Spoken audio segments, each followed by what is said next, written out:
Pada kesempatan ini saya kebagian jadwal untuk mengisi kuliah 7 menit. Oleh karenanya diucapkan terima kasih kepada pengurus Mushola Al-Mahkamah ini, khususnya untuk saya.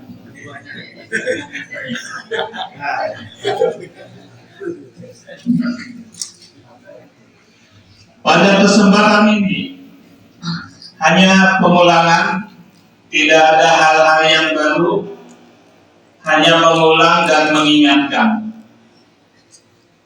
Sederhana, tapi mudah-mudahan menjadi bermanfaat atau mengingatkan untuk kita semua. Yang sedikit insya Allah menjadi banyak, yang kecil menjadi besar.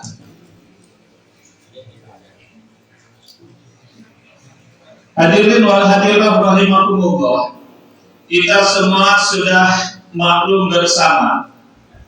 Bahkan yang hadir di sini saya yakin semuanya adalah da'iyah, penceramah yang tidak asing lagi.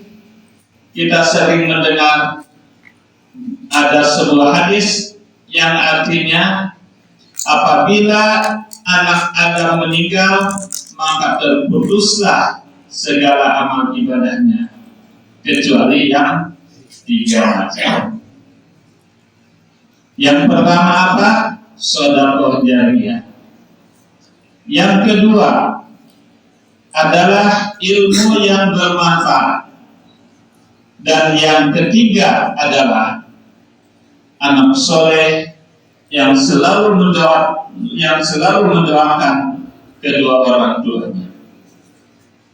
Kita sering mendengar 3 poin ini, dan kalau kita resapi bersama, ternyata yang 3 poin ini sangat luar biasa dan dapat dikembangkan, dapat diperdalam. Ternyata isinya sangat luar biasa, dan kalau betul-betul diperhatikan, insya Allah kita ini termasuk orang yang bahagia di dunia wal akhirah. Kenapa? Sedekah jariyah, kita sudah maklum bersama, orang yang meninggal mereka akan menemukan suatu keadaan yang sangat gelap. Mereka menemukan seolah-olah,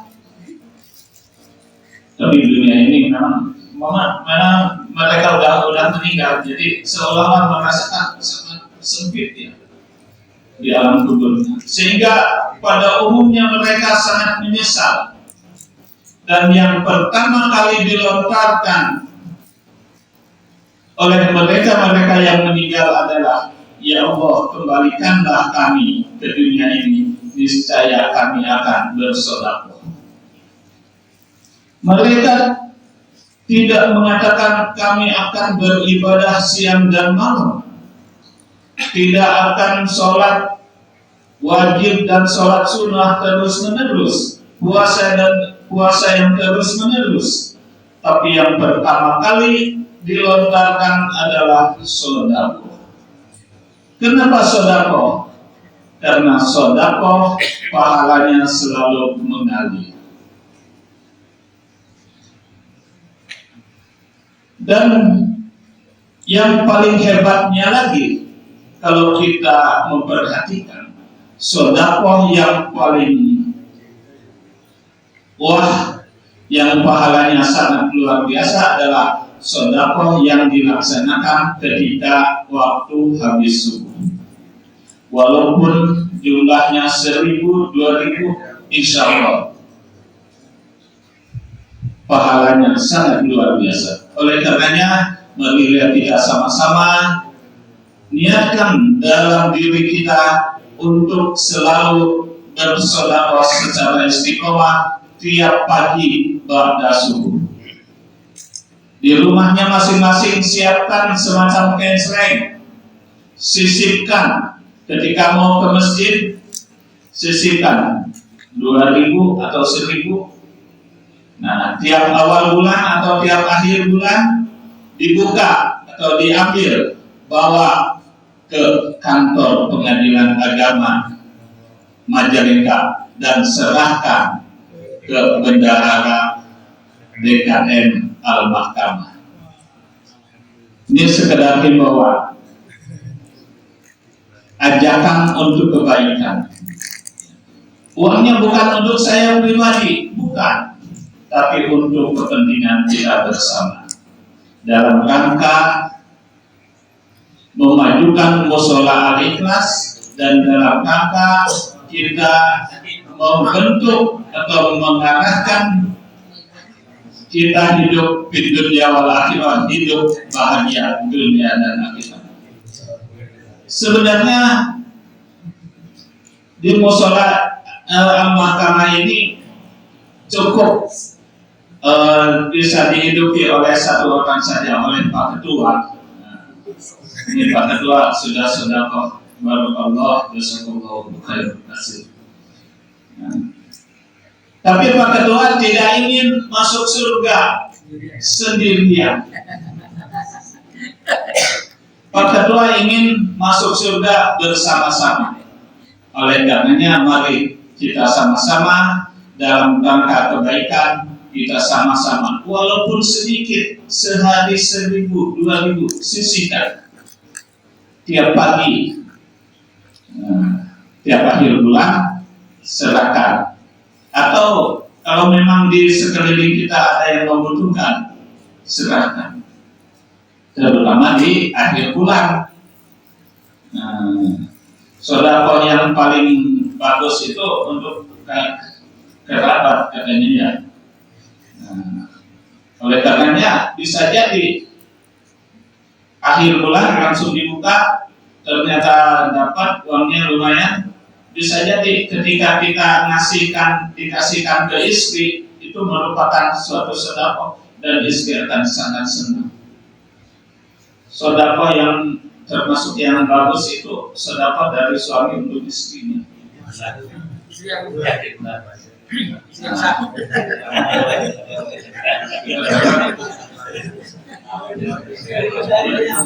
Itu tiap akhir bulan ya dikasihkannya.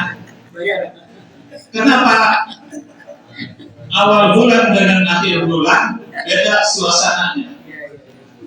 Kalau awal bulan kita pegang uang awal bulan ya 1 juta, rasanya 100.000. Iya benar. Awal bulan itu 1 juta rasanya 100.000. Tapi kalau akhir bulan, walaupun kita pegang 10.000, rasanya berjuta-juta.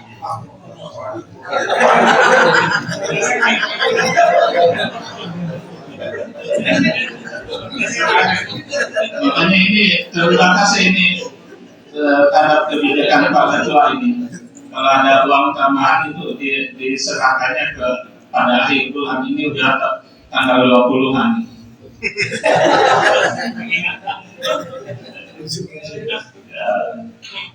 Itu sedekah ya. Sedekah. Yang kedua adalah kita mengajarkan ilmu ya. Dan ilmu yang tentunya sangat bermanfaat bagi kehidupan kita sehari-hari. Jangan dikira kita mengajarkan satu huruf terhadap seseorang, terhadap anak ngaji. Mengajar satu huruf saja itu pahalanya luar biasa. Dan ketika anak tersebut membacakan berulang-ulang hasil ajaran kita, tidak terbayang betapa mengalirnya pahala-pahala yang dibacakan oleh anak tersebut. Karena anak tersebut misalnya berdoa atau ngaji hasil dari ajaran-ajaran kita. Nah, yang kedua ya. Yang ketiga adalah anak yang soleh, anak yang selalu mendoakan kedua orang tua. Di sini ada anak soleh.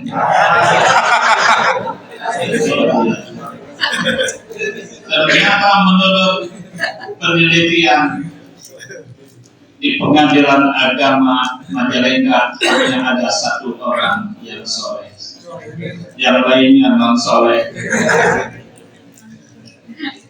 Pak Solehudinnya menguji. Jadi ingat waktu di Kuala Kapuas ada namanya Muslim. Di Kuala Kapuas itu pegawainya Muslimnya cuma satu, yang lainnya non Muslim. Ada lagi namanya Hilaliyah. Padahal lama mau bulan Ramadan, ternyata sudah diumumkan bahwa di pengadilan agama Kuala Kapuas hilal sudah dapat dilihat. Ternyata memang ada namanya Hilaliyah. Dan yang berapa Pak itu? Ini sudah 7 menit. Tambah lagi ya, bloknya ditambah juga. Jadi itu mudah-mudahan yang singkat ini selalu diingat. Yang pertama sedekah jariyah, yang kedua ilmu yang bermanfaat. Walaupun kita mengajar satu huruf, mengajar ngaji terhadap anak-anak ngaji, insya Allah termasuk kategori yang dimaksud oleh hadis tersebut. Ya, kalau mengajarkan satu huruf saja, apalagi kalau mengajarkan sekian banyak huruf. Yang ketiga adalah anak-anak yang soleh. Saya sering mengajarkan atau sering menyampaikan kepada siapa saja bahwa untuk membentuk anak yang soleh itu harus dimulai dari diri kita sendiri. Harus dimulai dari diri kita sendiri. Kita sering, nah ini tambahannya ini bonus. Kita sering mendengar, bahkan kita sering memanjatkan doa. Rabbi firli wali walidayya warhamhuma kama rabbayani shaghira. Rabbana ighfir lana wali walidayna warhamhuma kama rabbayana shaghira. Ya Allah, ampunilah dosaku dan Rabbi firli wali walidayya dan dosa kedua orang tuaku. Warhamhuma dan kasihilah mereka seperti mereka mengasihi atau memelihara kita ketika kecil. Kalau kita dipikir secara mendalam, Rabbi firli, ya Allah ampunilah dosaku. Rabbi firli Rabbana ighfir lana dzunubana, ya Allah ampunilah dosaku dan dosa kedua orang tuaku. Apa hubungannya dosa kita dengan dosa orang tua? Kalau kita pikir, coba apa hubungannya? Kalau kita lihat sepertinya ada sesuatu yang tersembunyi di dalamnya. Ya Allah ampunilah dosaku. Bisa jadi apa yang terjadi pada diri pada diri saya bisa jadi pernah terjadi pada diri orang tuaku. Oleh karenanya ampunilah dosaku dan dosa kedua orang tuaku. Itu yang tersembunyi di situ. Ya Allah ampunilah dosaku. Bisa jadi apa yang terjadi pada diri saya pernah terjadi pada diri orang tuaku. Oleh karenanya ampunilah dosaku dan dosa kedua orang tuaku. Kita mungkin sering mendengar ada istilah pepatah, kalau buah jatuh tidak jauh dari pohonnya. Atau ada juga istilah hukum karma atau sejarah berulang. Bisa jadi apa yang terjadi dosa-dosa kita pernah dilakukan oleh kedua orang tua kita. Oleh karenanya ampunilah dosaku dan dosa kedua orang tua. Ini mafhum mukhalafahnya. Kalau kita menginginkan punya keturunan anak-anak yang soleh, maka dimulailah dari diri kita sebagai orang tua. Kita upayakan berkelakuan yang baik-baik saja, ibadah yang lebih ditingkatkan. Insya Allah akan istilah pepatah tadi akan terjadi. Kalau buah jatuh tidak jauh dari pohonnya. Kalau kita menjadi orang yang baik-baik, insya Allah anak keturunan kita menjadi anak-anak yang baik juga. Itu saja, sekian dan terima kasih. Kurang lebihnya mohon maaf. Sekian, wassalamualaikum warahmatullahi wabarakatuh. Hadirin jamaah demikian dari tausiah yang disampaikan oleh mudah-mudahan apa yang disampaikan oleh beliau mengingatkan kita untuk senantiasa mengaplikasikannya dalam kehidupan sehari-hari. Demikian forum hari ini. Melihat kita tutup dengan bacaan dalam bersama. Ada yang membawa yang sebenarnya terima kasih hidayah. Wassalamualaikum warahmatullahi wabarakatuh.